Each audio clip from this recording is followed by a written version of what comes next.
हम मुन्नी झा आ एक बहुत सुंदर हनुमान जी के गीत सुना रहा छी। तो सुनू ये हनुमान जी के गीत। राम के जगा दे हनुमान, राम के जगा दे।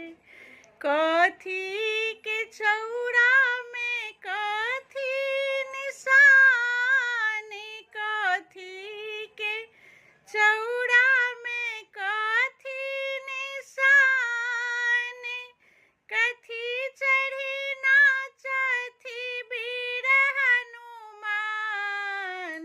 राम के जगा दे हनुमान, राम के जगा दे।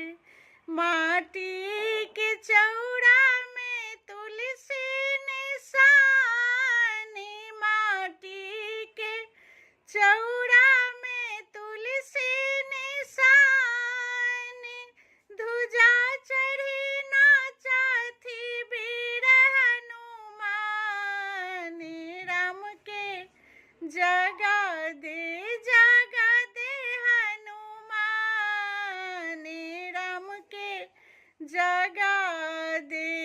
कथी भोजन राम जी कथी लक्ष्मण, कथी भोजन राम जी कथी लक्ष्मण, कथी भोजन देवन वीर हनुमान।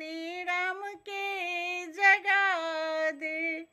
खोआ भोजन राम जी मलाई लक्ष्मण, खोआ भोजन राम जी मलाई लक्ष्मण, लड्डू भोजन देवन वीर हनुमान। राम के जगा दे हनुमान, राम के जगा दे।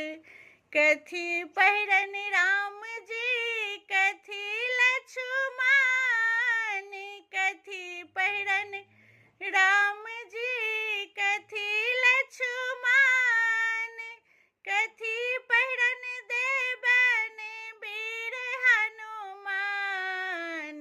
राम के जगा दे